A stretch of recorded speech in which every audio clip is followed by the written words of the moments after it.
Hello everyone and welcome back to our channel.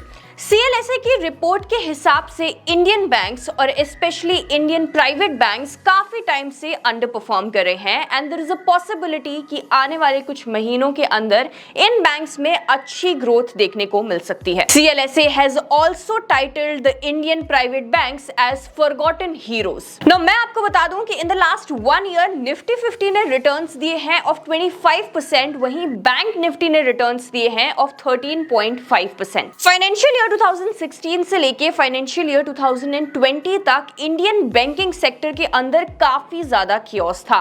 There were scams going on like DHFL scandal, PNB scam, Yes Bank scam and much more. और इन सब चीजों की वजह से Indian banking sector के अंदर काफी ज्यादा प्रॉब्लमैटिक सिचुएशन चल रही थी। लेकिन after financial year 2021 things have started getting better और काफी कुछ चेंज हुआ है।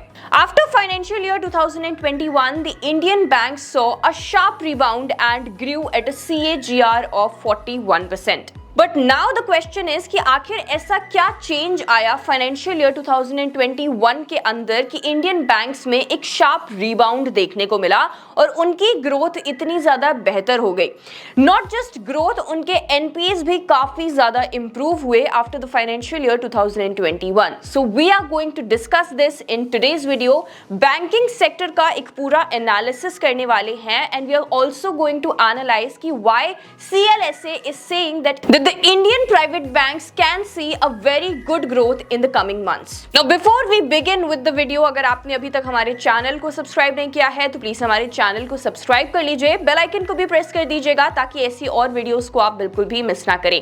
और अगर आप इन्वेस्टमेंट करना चाहते हैं लेकिन आपके पास डीमैट अकाउंट नहीं है तो डिस्क्रिप्शन में लिंक दिया गया है, आप जाकर वहां से फ्री में अपना डीमैट अकाउंट ओपन करवा सकते हैं। Now let's begin with the video और सबसे पहले हम डिस्कस करेंगे the reason behind the sharp rebound of the Indian banks after financial year 2021. So जो सबसे पहला रीजन है that is strong loan growth. Financial year 2012 से लेकर फाइनेंशियल ईयर 2022 तक यानी कि एक डेकेड के अंदर अगर हम इंडियन बैंक्स के अंदर क्रेडिट ग्रोथ की बात करें तो ये काफी ज्यादा एवरेज थी of 10%। But in the last 2 years the picture has absolutely changed. Banks के अंदर काफी अच्छी क्रेडिट ग्रोथ देखने को मिली है of as high as 16 to 19%। Now Indian banks के अंदर इतनी ज्यादा क्रेडिट ग्रोथ को देखकर आरबीआई भी काफी ज्यादा कंसर्न थी and that is why towards unsecured loans RBI ने बैंक से ये कहा कि अगर वो अब अनसिक्योर्ड लोन्स देंगे लोगों को तो उस केस में उन्हें ज्यादा प्रोविजंस रखने होंगे। नाउ आरबीआई ने ये इसलिए किया क्योंकि आरबीआई रिस्ट्रिक्ट करना चाहती थी the lending activities of the banks and this was happened in November 2023। Now अगर हम इंडियन बैंक्स की क्रेडिट ग्रोथ को लेकर प्रोजेक्शंस की बात करें then S&P has projected that Indian banks की जो क्रेडिट ग्रोथ है वो FY25 के अंदर 14% तक की हो सकती है। नाउ एक बहुत अच्छी चीज है इस इंक्रीजिंग क्रेडिट ग्रोथ के अंदर कि ये जो क्रेडिट ग्रोथ के अंदर इंक्रीज देखने को मिल रही है ये मेनली कंज्यूमर लोन्स के अंदर है।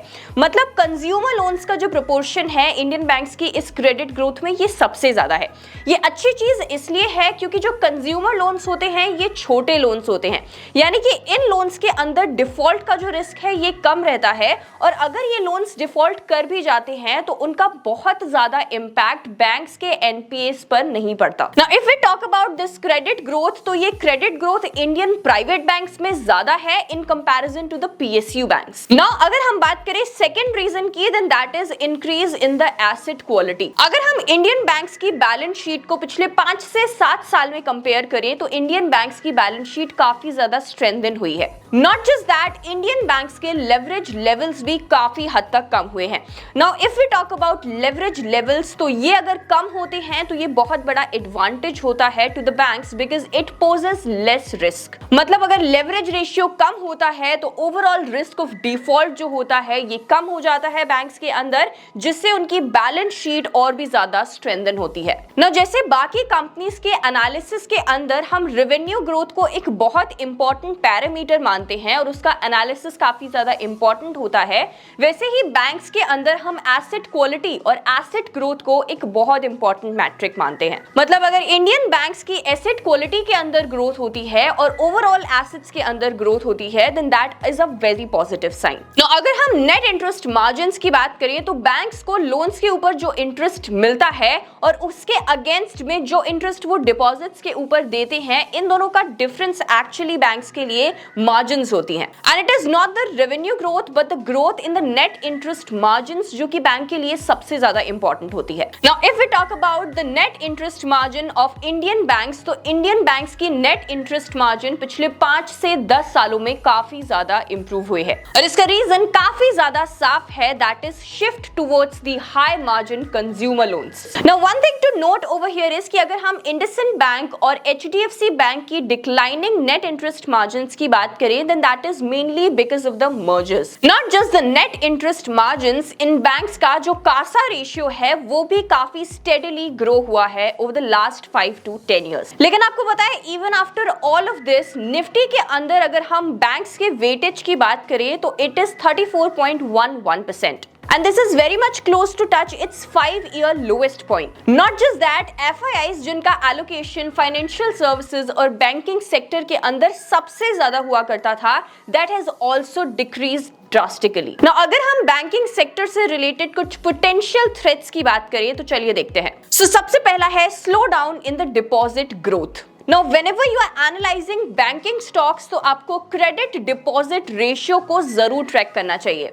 And over the last few years हमने ये देखा है कि इंडियन प्राइवेट बैंक्स और पीएसयूज के अंदर डिपॉजिट ग्रोथ इतनी ज्यादा नहीं हुई है in comparison to the credit growth, which means that the credit growth has surpassed the deposit growth in the Indian bank. Second reason is increase in the credit cost. Now अगर आपको credit cost नहीं पता तो credit cost ये होता है कि जब आप लोन्स देते हो, जब आप क्रेडिट देते हो तो उसके अगेंस्ट में आपको कुछ प्रोविजंस बनाने होते हैं और ये प्रोविजंस ही एक्चुअली क्रेडिट कॉस्ट होती है। इसके अलावा कुछ लोन्स जो कि बेड डेट्स हो जाते हैं, जिनके ऊपर इंटरेस्ट और प्रिंसिपल अमाउंट दोनों बैंक को नहीं मिलता, वो भी क्रेडिट कॉस्ट के अंदर आते हैं। So if you see while analysing banking stocks कि किसी बैंक की जो क्रेडिट कॉस्ट है ये बहुत ज्यादा इंक्रीज हो रही है, तो ये एक मेजर पोटेंशियल थ्रेट हो सकता है जो आपको बिल्कुल भी मिस नहीं करना चाहिए। लास्टली, आरबीआई की पॉलिसी चेंजेस और आरबीआई जो रिस्ट्रिक्शंस इंपोज करती रहती है इंडियन बैंक्स के ऊपर, वो भी एक पोटेंशियल थ्रेट हो सकता है।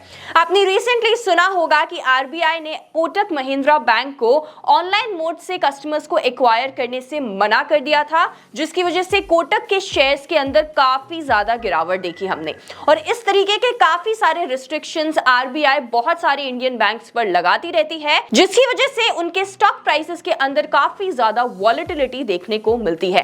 Now, since RBI is the watchdog of Indian banks, तो ये होता रहेगा कि RBI रिस्ट्रिक्शंस इंपोज करेगी इंडियन बैंक्स के ऊपर, पॉलिसी चेंजेस करेगी और इसकी वजह से उनके ऊपर काफी नेगेटिव या पॉजिटिव दोनों इंपैक्ट हो सकता है। चलिए अब वीडियो को कंक्लूड करते हैं and while concluding this video मैं आपसे बस इतना ही कहूंगी कि अगर आप बैंकिंग स्टॉक्स के अंदर इन्वेस्ट करने के बारे में सोचते हैं तो उनकी एसेट क्वालिटी को चेक करना, लोन ग्रोथ को चेक करना, डिपॉजिट ग्रोथ को चेक करना और उनके नेट इंटरेस्ट मार्जिन्स को चेक करना काफी ज्यादा इंपॉर्टेंट है। चलिए अब वीडियो को यही एंड करते हैं और अगर आपको वीडियो इन्फॉर्मेटिव लगा हो तो प्लीज इसे शेयर करना बिल्कुल मत भूलिएगा और ऐसे और वीडियोस के लिए हमारे चैनल को भी जरूर सब्सक्राइब कर लीजिएगा।